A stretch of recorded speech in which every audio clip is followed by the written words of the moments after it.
Chrétiens, comprenez cela. Jésus-Christ est venu sur cette terre des hommes. Dans sa tribu des Juifs, ils n'ont pas cru en lui. Ils lui ont réservé la mort la plus atroce. On l'a cloué à la croix de Golgotha. On l'a cloué. Dieu, est-ce que vous vous imaginez? Parce qu'il y a beaucoup de gens qui viennent dans l'église, mais qui ne s'imaginent pas ces réalités, qui ne comprennent pas cette réalité. L'adoration de Dieu n'a rien à voir avec la religion. La religion, c'est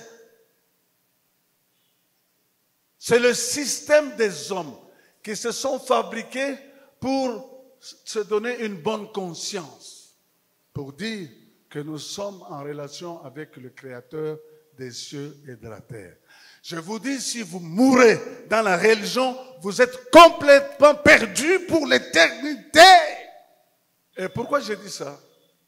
Il y a un jeune frère à moi que j'aime beaucoup, c'était mon fils. Il m'a téléphoné hier. Pasteur, qu'est-ce que tu penses sur cette guerre de Gog, pas de Gog et Magog? Il m'a dit, pasteur, qu'est-ce que tu penses de cette histoire de Vladimir Poutine avec les Juifs? Vous savez, il y a beaucoup de Juifs qui ne connaissent pas Jésus, hein? Beaucoup de Juifs. Je suis parti en Israël, j'ai vu les églises les plus apparentes. Ce sont des petites églises avec 50 ou 80 membres. Beaucoup de Juifs, jusqu'à présent, ne connaissent pas Jésus. Si nous parlons de Paul, de Pierre et tout ça, c'est une minorité. Les Juifs, parce que les gens, vous savez, maintenant là, nous nous tracassons pour avoir des églises de 1000 membres, 2000 membres, 3000 membres. Comme si vous avez une église de 3000 membres, c'est un critère de vérité. Ce n'est pas un critère de vérité, avoir une église de 3000 membres, 5000 membres. Ce n'est pas un critère de vérité. La vérité ne dépend pas du chiffre de ceux qui fréquentent l'église. La vérité ne dépend pas des gens qui ont une longue barbe ou une petite barbe. La vérité ne dépend pas des gens qui ont un diplôme universitaire ou un diplôme non universitaire. Le problème, c'est la vérité de connaître Dieu. Et la parole de Dieu dit, je suis la vérité, le chemin et la vie. Un article défini. La vérité, c'est uniquement Jésus de Nazareth. Shalom. Et tu dois te poser la question là où tu es. Est-ce que tu es en conformité avec la parole de Dieu? Est-ce que tu connais Jésus-Christ? C'est la question la plus importante ce matin. Est-ce que tu connais Jésus-Christ? Alors, il y a un frère qui m'a posé la question. Qu'est-ce que tu penses, pasteur, de ce qui arrive en Israël? J'ai répondu à cet homme de Dieu. Je l'aime, ce pasteur. Il cherche la parole de Dieu avec véhémence, avec droiture, avec sérieux. Il est encore jeune, moi je suis déjà vieux, mais il aime la parole de Dieu. Je lui ai dit tout simplement ceci. Les gens n'aiment pas l'agenda de Dieu. L'agenda de Dieu, c'est la Bible. Mais la Bible parle déjà de ce phénomène que nous avons en Israël. Mais beaucoup de chrétiens ignorent ça. Beaucoup de chrétiens ignorent. La Bible appelle Vladimir Poutine l'enfant de qui? L'enfant de... Vous savez, les gens se lèvent le cou. Vladimir Poutine, qui est le président de l'URSS. La Bible l'appelle d'une manière particulière. C'est l'enfant de Gog et Magog. Oh, les gens regardent. Gog et Magog, mais oui. Gog et Magog. Lisons dans les Écritures. Je n'aurai pas le temps de tout terminer, ça ne sert à rien d'aller vite. J'ai dit toujours à cette église que quand j'ai entendu Paul prêcher par la Bible, il a prêché dans une église où les hommes sont restés jusqu'à minuit. Et l'homme, un jeune homme, était tombé de la fenêtre à cause de quoi il a dépassé l'heure normale. Mais quand ils sont devant la télévision, quand ils sont devant des choses qui sont inutiles, les chrétiens ne regardent pas l'heure. Mais ici, dans l'église, je vois des gens, on fait déjà 30 minutes, 1 heure, commencent à regarder. Mais ce pasteur, il n'a pas toujours compris. Hein? Lui, il veut toujours dépasser. Je dépasserai. Parce que le prix à payer, c'est un prix qu'aucun homme ne peut atteindre. C'est Dieu. Dieu seul, Jésus, qui a quitté le ciel pour venir sur cette terre. Pour toi et pour moi. Nous devons connaître, nous devons croire en Jésus-Christ. Non, nous devons non seulement croire, et nous devons aussi connaître Jésus-Christ, car il est le chemin, la vérité et la vie. Article défini de Maurice Gropius. Jésus-Christ n'est pas un chemin. Le Dieu d'Israël, c'est l'unique Dieu qui a créé les cieux et la terre et qui a envoyé Jésus pour que nous, toi et moi, nous puissions avoir la vie. L'écuménisme est une idolâtrie. Nous ne pouvons pas, en aucune façon, nous réunir avec des gens qui se disent écuméniques. Oikoumène en grec, le monde entier. Dieu n'a pas été adoré par le monde entier. Dieu a choisi un peuple. Et ce peuple, Dieu s'est révélé à lui. Et il a donné à ce peuple la mission de parler aux hommes pour qu'ils puissent connaître la vérité. Vous connaîtrez la vérité et la vérité vous affranchira. Bien-aimés en Christ. C'est important que nous puissions connaître. Qui est Gog et Magog? Essayons de voir. Je saute d'abord Ézéchiel. Je vais dans Genèse. Il y a une chose qu'on nous a apprise ce matin, très bien, dans l'histoire d'Adam et Ève. L'homme ne peut pas chercher Dieu. L'homme ne peut pas chercher Dieu. Mais c'est Dieu qui cherche l'homme. Jamais l'homme n'a une capacité de chercher Dieu et d'être avec Dieu en bonne entente. C'est impossible. Et je crois que quand on nous a prêché ce matin, on nous a fait entendre que Dieu descendait chaque soir pour causer avec Adam et Ève. L'homme n'a pas changé, vous savez. Il croit toujours connaître, bien que Dieu lui a donné certaines capacités, que ce que lui connaît, c'est ça la vérité. Ça ne peut jamais être la vérité. C'est Dieu qui est la vérité. Satan et tout ce qui provient de Satan, même s'il y a des similitudes, Satan c'est le menteur. Tout ce qui provient de Satan est mensonge. Et ça, nous devons connaître ça.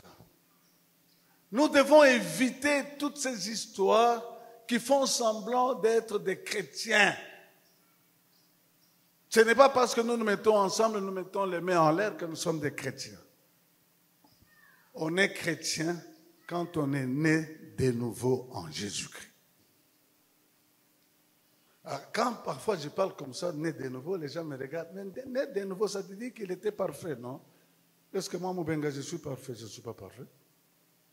Je ne suis pas parfait. C'est pourquoi le Saint-Esprit, Dieu a dit aux apôtres, soyez baptisés dans le Saint-Esprit. Le baptême d'eau vient pour la nouvelle naissance, naître de nouveau, mais le baptême dans le Saint-Esprit vient pour le service. C'est deux choses différentes. Hein? Et les gens qui ne sont pas baptisés dans le Saint-Esprit, il y a beaucoup d'erreurs, beaucoup de problèmes. Il faut les remettre toujours en place. Et Jésus savait quand il disait aux apôtres de rester là et d'être baptisés dans le Saint-Esprit. Vous voyez ça, même dans notre église, ceux qui ne sont pas baptisés dans le Saint-Esprit ont des histoires inimaginables, impensables. Des gens qui se disent qu'ils sont pasteurs, qu'ils sont évangélistes, qu'ils sont ceci. Mais quand vous les voyez dans ce qu'ils font, c'est regrettable. À cause de quoi? Ce ne sont pas des gens qui ont eu l'onction du Saint-Esprit. Bien-aimés en Christ, je parle de ces choses avec véhémence, certes. Certes. Mais je ne peux pas haïr quelqu'un. Je peux haïr les gestes. Je peux haïr les faits que quelqu'un est en train de poser. Et je lui dirai même que ce que tu fais est mauvais. Le pasteur, le chrétien, c'est celui qui suit les normes de Jésus-Christ. Le pasteur, le chrétien véritable, c'est celui qui suit les normes de Jésus-Christ. Les saints dans la parole de Dieu, ce sont ceux qui sont sanctifiés par quoi? Par la parole de Dieu. Moi, je peux m'appeler saint, je peux t'appeler saint si tu es conforme à la parole de Dieu. Si tu n'es pas conforme, je t'appelle païen, paganus, paysan. Il y a des choses qu'on doit enseigner dans les églises, qu'on n'enseigne pas. Parce qu'il y a des gens, le fait qu'ils ne sont pas enseignés, ils n'ont pas la volonté, ils n'ont pas cette connaissance, ils prennent des choses dans le désordre. Si vous ne connaissez pas la parole de Dieu, vous ne pouvez pas servir Dieu correctement. C'est pourquoi Jésus, il a demandé à ses apôtres, restez à Jérusalem jusqu'à ce que vous soyez baptisés dans le Saint-Esprit. Les gens vont dire, mais c'est pasteur Azamunoko. Nazamunoko te. Nazakoloba liloba ya nzambe. Po bato ebele bayebi yango te. Pe bayebi te. Bien-aimés en Christ, la parole de Dieu n'est pas la parole des hommes. La parole de Dieu n'est pas la parole des hommes. La parole de Dieu n'est pas la philosophie des hommes. Ce ne sont pas des principes des hommes. Dieu a dit à Adam, ne mange pas ceci, si tu manges, tu vas mourir. Il n'a pas voulu écouter Dieu. L'ambition, l'orgueil. Vous savez, dans nos églises ici, il y a beaucoup de gens orgueilleux hein, que j'aimerais fouetter, mais je ne fouette pas, mais je fouette par la parole. Pourquoi je dis ça? J'en ai l'autorité et le pouvoir que Dieu m'a donné sur toutes ces âmes qui sont ici. Toutes ces âmes qui sont ici. Parce que si je ne le fais pas, je serai jugé par Dieu. Tu ne fais que parler et tu leur as dit ça. Est-ce que tu leur as enseigné? Regarde les erreurs qu'ils font. Parce que tu n'as pas enseigné. Tu n'as pas parlé à ces hommes, à ces femmes. Mais là, tu les condamnes sur base de quoi? C'est pourquoi, devant le trône de Dieu, je ne veux pas être condamné. Je veux vous parler des choses vraies. Vous connaîtrez la vérité et la vérité vous affranchira. C'est Dieu qui m'a envoyé ici. Bien-aimé en Christ. Mais là, ce frère qui me pose la question, pasteur, comment peux-tu expliquer ce problème-là avec Vladimir Poutine qui essaye de faire ce qu'il fait là-bas en Ukraine? Mais il y avait même beaucoup de chrétiens qui n'ont même pas suivi, ils ne savent même pas qu'il y a une tragédie entre les Russes et les Ukrainiens. Si je pose la question à ma fille qui est là-bas, je ne sais pas s'il va me donner une réponse. Elle peut me donner une réponse. Mais une chose, les Ukrainiens sont composés de 3/4 de qui? Des Juifs. Les nations n'aiment pas le peuple juif. Les nations n'aiment pas. Les nations, ce qu'elles veulent, c'est détruire le peuple juif. Parce que le peuple juif n'a pas aimé Jésus-Christ, et n'aime pas Jésus-Christ jusqu'à ce jour. Parce que les chrétiens, c'est une petite portion des Juifs. Vous savez, Jésus avait combien d'apôtres? Il n'y en a pas comme au Bénin. Nous avons au moins 400, 500 ici. Jésus avait combien d'apôtres, pasteur? 12. Mais si c'était ici, avec les critères religieux, des critères faux, les gens vont dire, il n'y a que 12 apôtres dans une ville de Jérusalem à l'époque de 3000 membres. Mais et il dit qu'il est Dieu, le Fils de Dieu. Mais oui, Jésus-Christ est le Fils de Dieu, il est Dieu. Pourquoi il n'a pas eu l'adhésion de toute cette masse de gens qui étaient à Jérusalem? Il n'a eu que 12 apôtres. Le problème dans la vérité n'est pas la popularité n'est pas la vérité. Mais maintenant, les gens confondent ces choses. Ils croient quand il y a beaucoup de gens, ils sortent là-bas et disent, ah pasteur, c'est formidable. Ce n'est pas formidable. Cherchez à connaître si cet homme connaît la vérité. Vous connaîtrez la vérité et la vérité vous affranchira. Vous savez que devant Dieu, nous allons comparaître devant Jésus-Christ, c'est le tribunal de Christ. Hein? Mais ce n'est pas le jugement dernier. Shalom. Est-ce qu'on vous a déjà appris ça? Le tribunal de Christ, c'est pour le salut. Mais,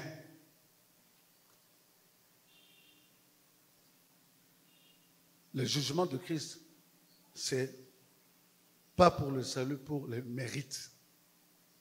Le Seigneur va vous dire, qu'est-ce que vous avez fait? Il y a beaucoup de gens ici qui sont à l'église, mais qui n'ont amené aucune âme à Jésus. Mais ça va être catastrophique pour eux et pour elles. Il y a des gens qui viennent ici seuls. Sa femme n'est pas ici. Ses enfants ne sont pas ici. Mais tu es responsable de qui et de quoi? Ces choses-là, ça sera dramatique pour certains chrétiens qui vont être devant le trône de Dieu, mais complètement dénudés. Dénudés. Ils vont être sauvés, mais ils n'ont pas de récompense. Parce qu'ils croient que le travail d'amener des gens, c'est uniquement les évangélistes. Mais eux, depuis qu'ils sont ici, ils n'ont pas d'âme qu'ils ont amenée à Jésus. Vous êtes des serviteurs et des servantes. Faites ce travail de Dieu. Amenez les gens à connaître la parole. Faites-les sortir des ténèbres. Et vous gagnerez des galons devant Dieu. Des galons. Bien-aimés en Christ, c'est important. Regarde, tu as amené combien de gens à Jésus-Christ? Combien de gens? Je dis que Dieu a choisi le peuple. N'oubliez jamais, chrétien, ça, cette vérité. Dieu a choisi le peuple juif de sa propre volonté. Ce ne sont pas les Juifs qui ont choisi Dieu. Ce n'est pas toi qui as choisi que Jésus meure à la croix. C'est Jésus qui a choisi pour qu'il meure à la croix et que nous puissions être sauvés par lui.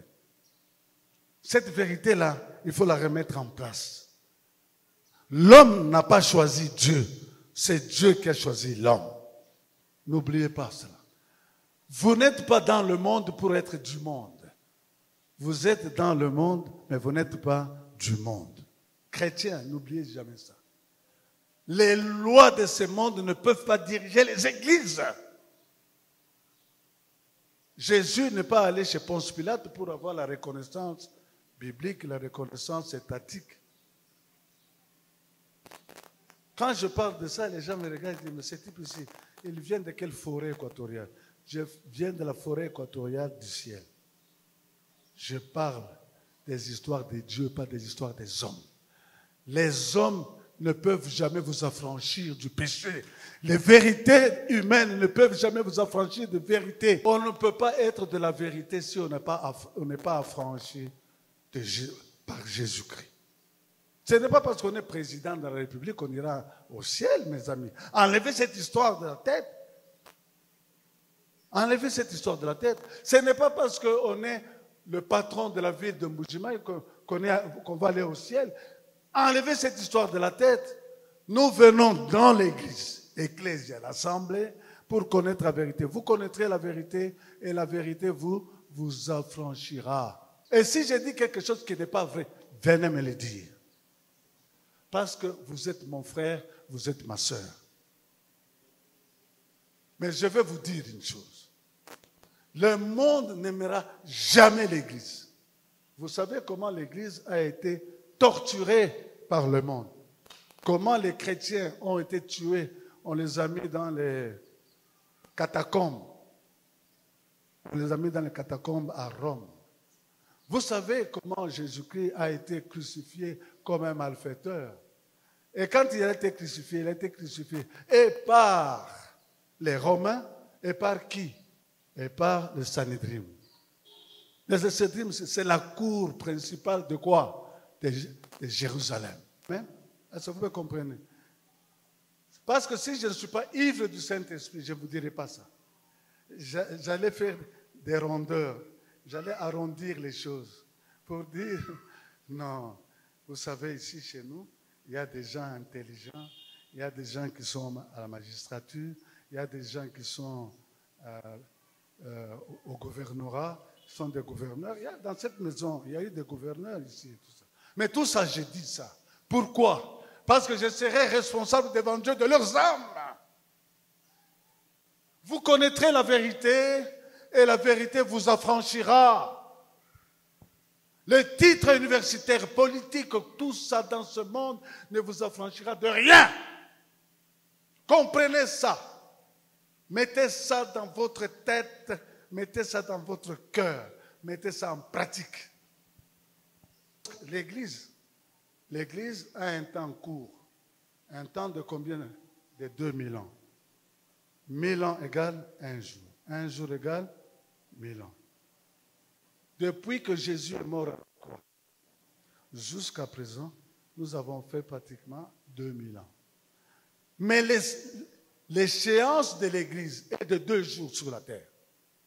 2 jours, 2000 ans. Nous sommes à la fin des temps. Nous sommes à la fin des temps. C'est pourquoi j'ai dit certains serviteurs de Dieu qui sont ici, qui ne se marient pas vite. J'ai dit, ne me posez pas de questions au ciel. Ne me posez pas de questions au ciel. Hey, pasteur, dis-nous comment a été le mariage. Je vais te gifler. J'ai dit, tu avais le temps de te marier. Je ne vous presse pas à vous marier. Je ne vous presse pas. Mais je vous avertis. Il y a toute chose à son temps. L'homme et la femme, c'est pour la terre, pour un temps de 2 jours, 2000 ans. Après l'enlèvement, c'est fini. Au ciel, il n'y a pas de mariage. Il n'y aura plus d'hommes, il n'y aura plus de femmes. Les gens, parfois, quand je parle, ils disent, ah, mais toi, comment toi tu dis ça? Mais c'est écrit dans la Bible. Comment c'est écrit dans la Bible? Mais c'est écrit, quand Adam on l'a créé, Dieu a constaté qu'il était comment? Il était triste, hein? C'est ce que la Bible dit, hein? Et Dieu, qu'est-ce qu'il a dit? Faisons une compagne pour elle. Et quand Adam a vu Ève, a bêti, il dit, oh, Nzambe, pour dire que l'homme et la femme n'ont pas été créés au même instant. C'est ce que la Bible dit. C'est ce que la Bible dit. Et la Bible dit qu'au ciel, il n'y aura pas d'homme, il n'y aura pas de femme.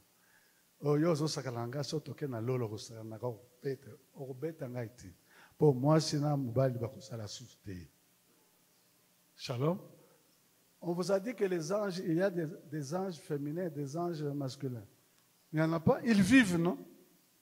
Alors, vous voulez faire croire aux gens que c'est seulement quand on a la femme, l'homme, on peut vivre. Non? C'est Dieu qui a créé l'homme et la femme dans son âme, par sa volonté. Les hommes et les femmes n'existaient pas avant la terre. Je ne t'encourage pas, Serge, de rester comme ça célibataire. Hein. Donc, il faut que tu puisses te marier. Shalom, c'est important. C'est-à-dire, je sais que tout le monde ne va pas se marier, mais c'est mieux que vous ayez un témoignage complet quand vous serez au ciel. Moi, je suis marié, j'ai des enfants. J'ai des enfants charnel, j'ai des enfants aussi spirituels. Je suis complet. Je suis complet. Dieu m'a appelé pour vous dire ce que je vous dis. Pour vous enseigner ce que je vous enseigne. Et si vous ne suivez pas la parole de Dieu, vous allez tomber dans des trous infinis. Je vais vous dire que le temps de l'Église est proche. Nous ne serons pas toujours dans l'Église. L'Église va partir, va être enlevée. Et ceux qui seront enlevés, c'est les gens qui vont être considérés comme des gens qui peuvent être reçus par Dieu dans son palais. Quand vous ne lisez pas la parole de Dieu, vous aurez des difficultés d'enseigner la parole de Dieu. Jésus-Christ était en train d'enseigner la parole de Dieu à ses apôtres qui étaient des pêcheurs d'eau douce. Il leur a enseigné. Moi ici, on m'a enseigné aussi. On m'a enseigné. Mon pasteur qui m'a envoyé ici. Moi, ce n'est pas un bonhomme qui m'a envoyé. C'est le pasteur qui m'a envoyé. J'ai des papiers. On ne m'a pas envoyé chez un homme. On m'a dit, va, enseigne le peuple de Mbujimaï. Je suis venu ici. C'est pourquoi parfois les gens disent, ah, ce type-là, il est toqué. Je ne suis pas toqué. Je sais d'où je viens et où je pars. Bien-aimé en Christ, il faut étudier la parole de Dieu. Quand vous étudiez la parole de Dieu, vous allez connaître des choses qui vont amener le peuple de Dieu à une meilleure connaissance, à une meilleure foi vivante. Bien-aimés en Christ, laissez-moi vous dire que nous sommes à la fin des temps. Poutine, là, c'est quelque chose qui démontre comment sera la fin des temps, la fin du monde. Mais moi, je sais que moi, je ne serai pas à la grande tribulation. Bien-aimés en Christ, lisez la parole avec intelligence. Nous travaillons, nous sommes sauvés par la foi, mais notre foi devient ferme par la connaissance de la parole. Prêchez la parole de Dieu, la foi et la connaissance. Que le Seigneur vous bénisse.